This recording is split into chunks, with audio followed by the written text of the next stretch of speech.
Hip-hop came a long way. It grew so big that it caught mainstream attention. This attention caught the eyes of big companies who then reached out to the hip-hop world, which eventually linked endorsements for the artists.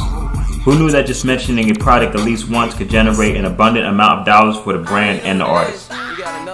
Hip-hop began a new form of product placement, which will stick around for years. Product placement is the insertion of a product or a brand into a mass media product, such as television shows, movies, songs, or books, as a method of advertising. In 1989, Run DMC had a hit song, My Adidas, which were one of the few shoes worn in the urban areas.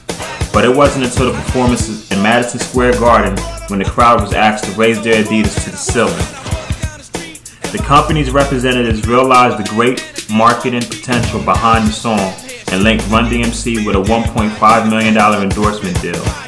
Since then, several big multinational companies have chosen the same tactics in order to promote their product in an exciting and special way.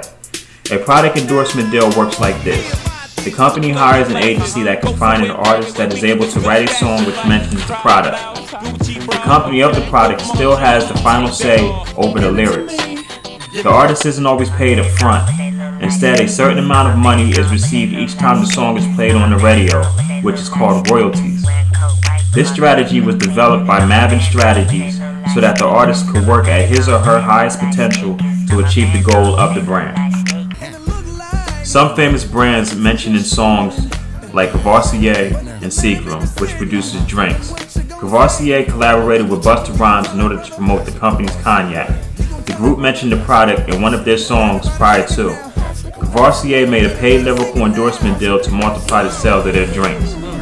Product placement seemed to take place more in hip-hop. In the 80s, hip-hop mainly addressed the lower class of American cities and used to be a kind of protest about social gap and inequalities as well as about racial discrimination. In the last 10 years, it changed drastically, and lyrics promoted products like Cadillac, Mercedes, and Gucci. Hip-hop seemed to be about an inspiration and having the best things in life, so it has always had a fertile ground for corporate product placement.